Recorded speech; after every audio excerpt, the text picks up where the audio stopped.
His Holiness Jai Patak Maharaj was just at quite intensive GBC meetings for almost 2 weeks in Mumbai, and he was scheduled to be in Hyderabad for therapy, but he especially rearranged his travel plans to come here to Mayapur Dham just for about 2.5 days, just to give us his association. To take all of you and welcome you and serve you.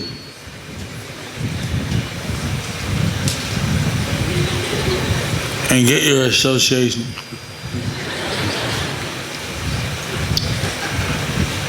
It didn't take away the like.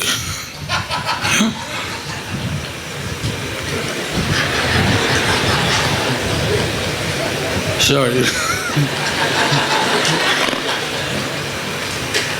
Thank you, Maharaj. Today is Diwali. Wow. According to Srila Vishwanath Chakravarti Thakur, this is the day in the month of Kartik that Lord Sri Krishna performed his Damodar Leela.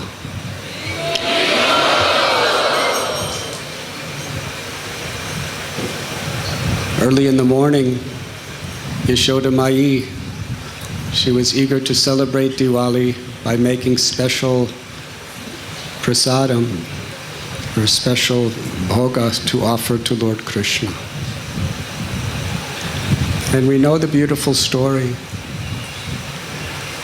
how she was churning the yogurt into butter, singing sweet songs in her love for Lord Gopal. And as she was singing and remembering him,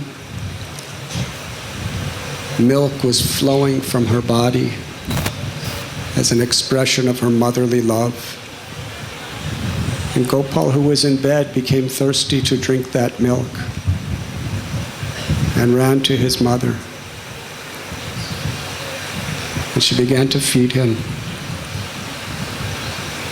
But then the milk was boiling over. I'm going to speak this story very abbreviated because we want to offer lamps in just a few minutes. So she put Krishna down to save that special milk from the best of all the cows of Braj Bhumi. She was going to use that for a preparation to make for Gopal. But Krishna took that opportunity to show the world there should be no priority above his will. So with a stone, he broke the pot of yogurt, went to another room,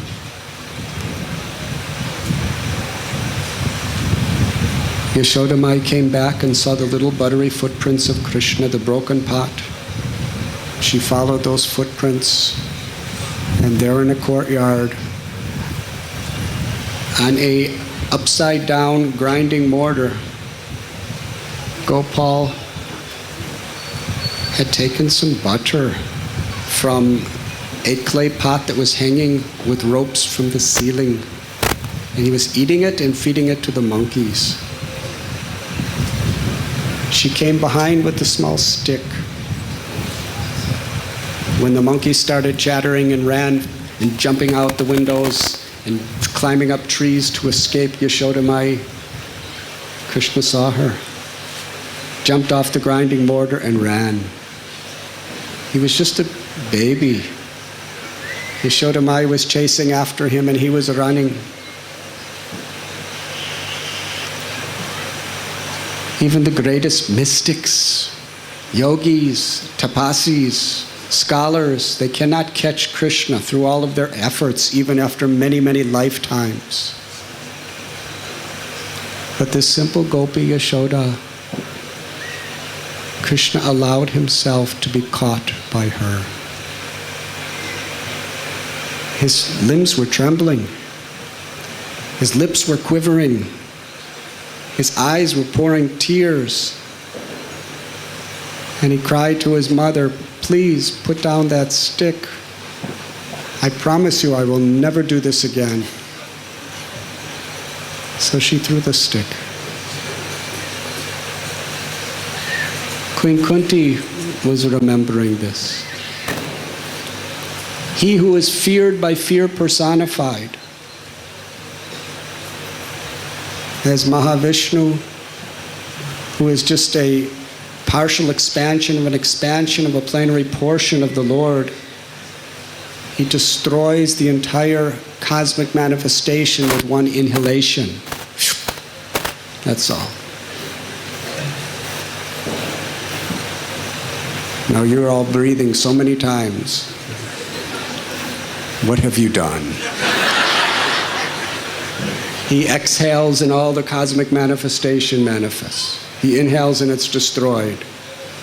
We inhale, exhale, nobody cares. That is the Lord.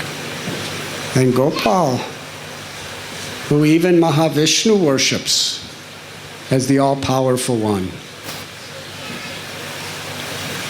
he was running in fear of Yashoda, crying, just to increase his devotees' love and to attract the world to that sweet love. Yashoda Mai, to protect Krishna, she brought a silk rope to bind him by the waist, but it was 2 fingers too small. She tied more rope to that original rope to put it around his waist, but again it was 2 fingers too small. She brought more and more and more ropes. Soon other gopis heard about this amazing pastime, and they all came from various houses with all their ropes. It was a festival of ropes, all different colored ropes, different size ropes, all being tied, and all the gopis were helping Mother Yashoda tie more and more ropes, and every time she put it around, it was exactly 2 fingers too small. Now the ropes were now many kilometers long, and Krishna's waist was the same size, like this. It didn't expand.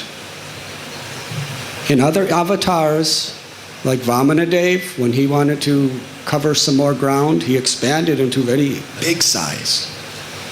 But Gopal doesn't have to expand. He can be the same size to preserve that motherly affection, but still manifest his unlimited nature. Another time at Brahmanda Ghat, Yashoda Mai looked to see in Krishna's mouth whether he had eaten dirt, as Balaram has accused. And he said, "No, I have not eaten dirt. Let me see." "All right, you see. Open your mouth." "Yes, I will open my mouth." And she looked inside. His mouth is only this big. But the entire universe was in that mouth. All the mountains, all the oceans, all the planets, all the devatas, all the living entities. She saw herself. And yet Krishna's mouth didn't grow. And in this way, Yashoda Mai could not stop thinking of Gopal as her own child. This is what it really means that God is great. How he can increase the love of his devotees.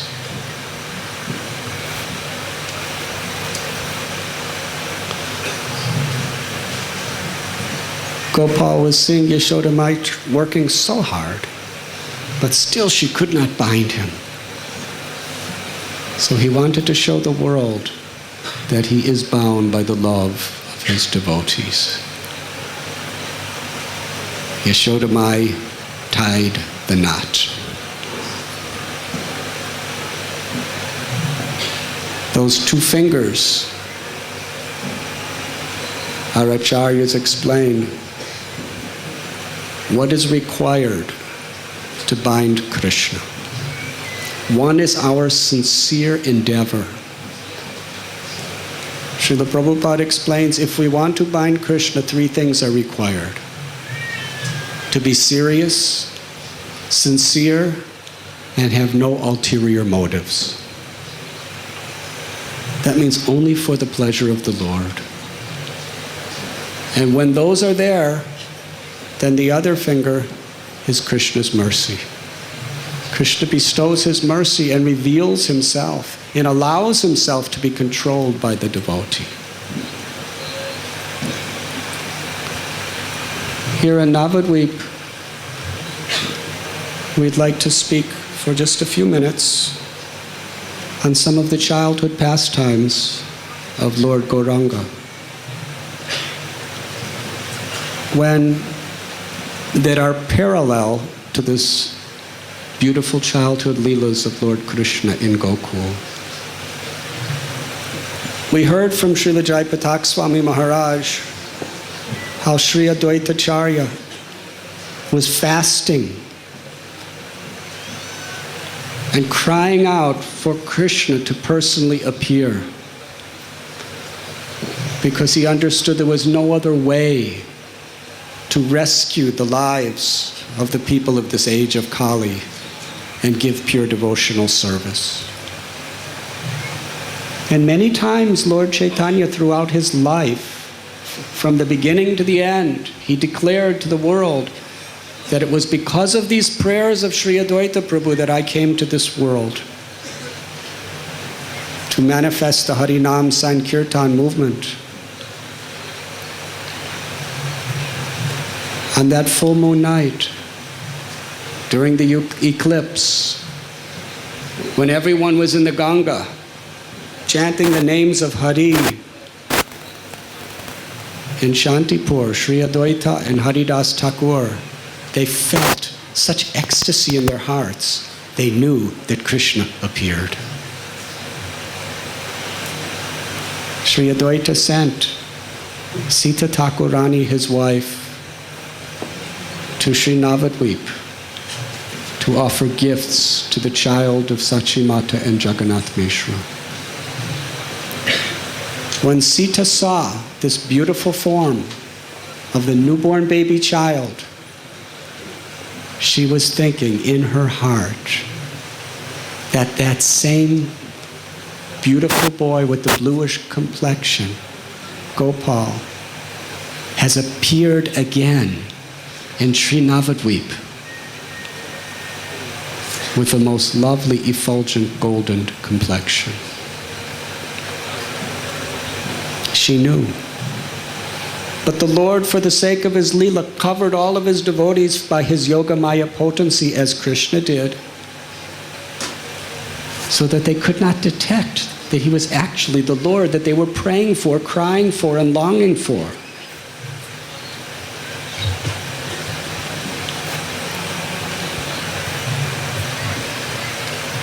Little Nimai,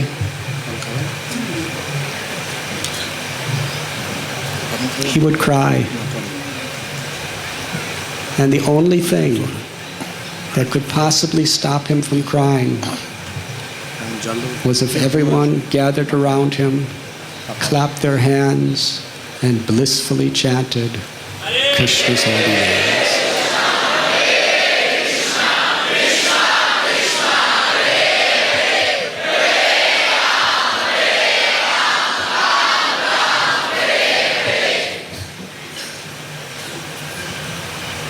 But he was just a baby, crawling around.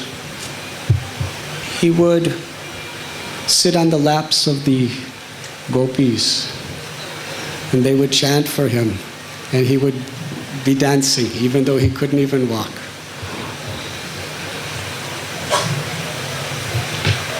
When he started to walk like Krishna, he became very naughty.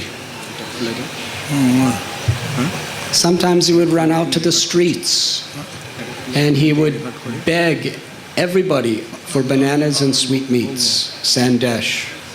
And because of his charming form, everyone had to give him whatever he wanted. And he would take those sweetmeats, one or two at a time, and run back into his house and give it to the ladies.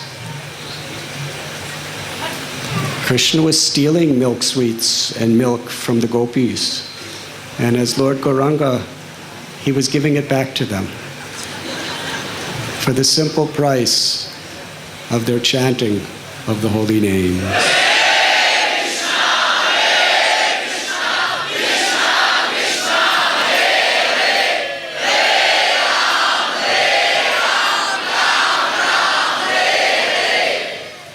We only have about 3 minutes, so I'll speak very briefly.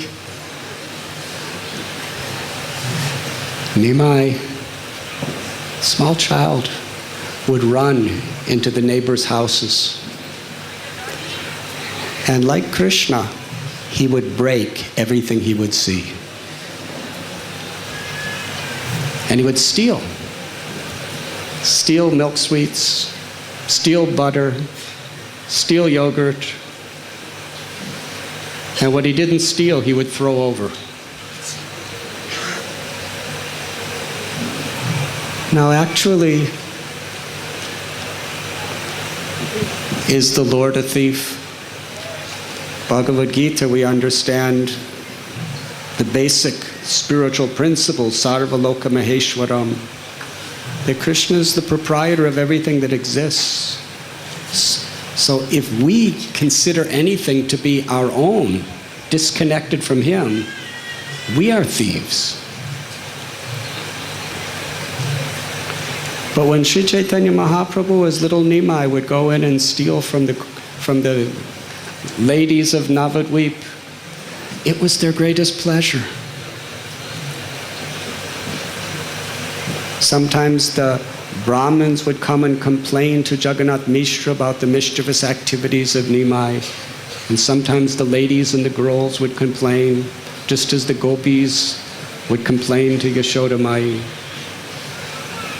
But Vrindavan Das Thakur explains how little Nimai, in his naughty activities, he gave so much pleasure to his devotees. So much pleasure. They didn't know he was Krishna, but he awakened in their hearts such love for him. And there it is, a parallel to the Srimad Bhagavatam, that historical conversation between Parikshit Maharaj and Shukadev Goswami. Parikshit Maharaj was stunned. How is it possible, Shukadev Goswami, what you have said, that all the gopis and the gopas of the elder ages, they all loved Krishna more than their own children? This is humanly impossible.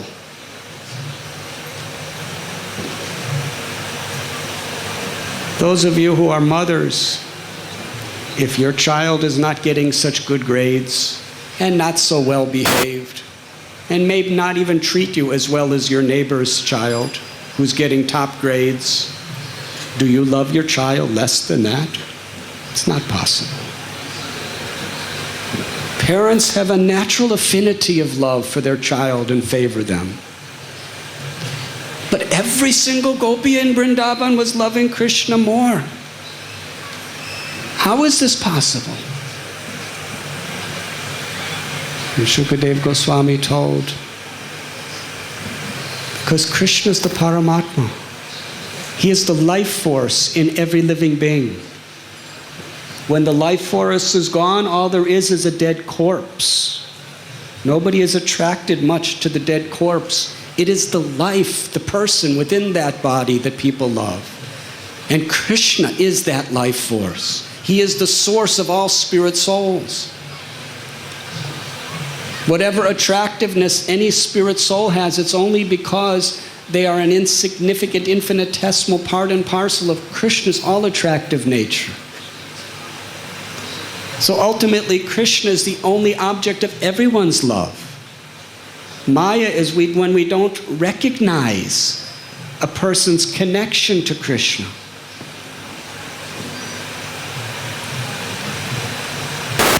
In the same way, the devotees of Sri Navadvip Dham, their love for Krishna, their love for Nimai was unlimited.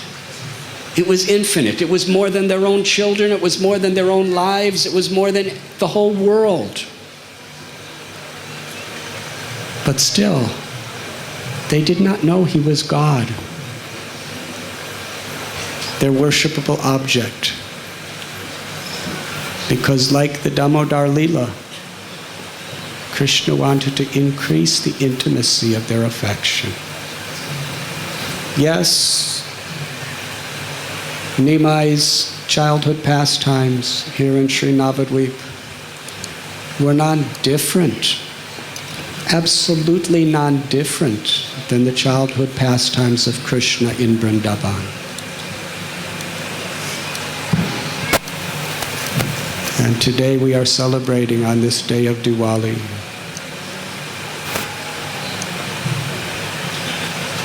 not only the loving relation between Krishna and Yashoda Mai, but we are especially also meditating and praying, offering our lamps of love to the relationship of love between Nimai and Sachi Mata. Yashoda Mai came as Sachi Devi and Gopal came as Nimai. So this beautiful Leela of Vatsalya Ras in its supreme essence is eternally being manifested here in Navadvip. And at this very moment, we will all go to offer the lamps of our gratitude and our affection to Nimai Sachi Devi, Gopal Yashoda Mai.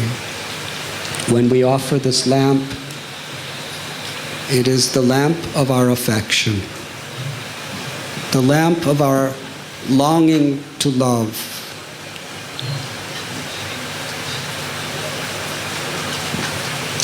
That fire of our longing to love Krishna, when we focus on it and nourish it with the fuel, with the ghee of the holy names of the Lord, of Hari Katha, Vaishnava association, and humble devotional service. That is the ghee that keeps that flame within our heart alive and makes it grow and grow and grow, and ultimately it will burn to ashes all of our false ego, all of our separated, selfish desires. And then that lamp of our love for Krishna illuminates our hearts. And with that light, Krishna reveals himself.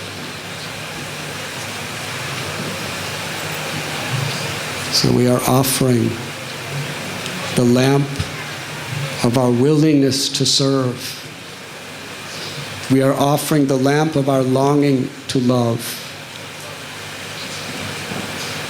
And when we offer it with this sentiment sincerely, Krishna accepts it. Last night, Umapati Swami Maharaj, His Holiness, told me when the devotees are offering these lamps, I am seeing something very, very special. That during the offering of the lamps of all the devotees, Radharani's smile is so special and sweet like no other time.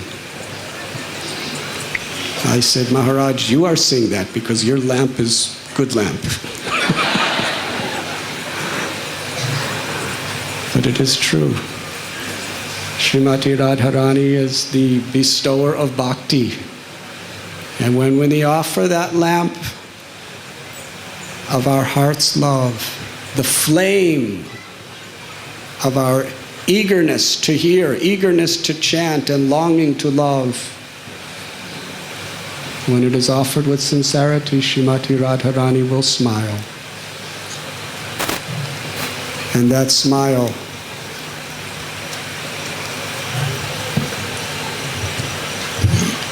is the ultimate benediction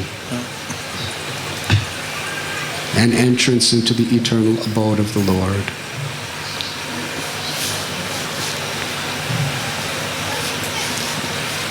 Radharani has appeared in this age of Kali as Lord Sri Chaitanya Mahaprabhu, who just wants to see that we're willing to fuel that fire, that little spark of our intent to love. We fuel it with the ghee of the holy name and service to the Vaishnavas, and he will smile upon us and fulfill that greatest ambition. And Srila Prabhupada explained, even one devotee, where that flame is burning, that one heart can illuminate the whole world.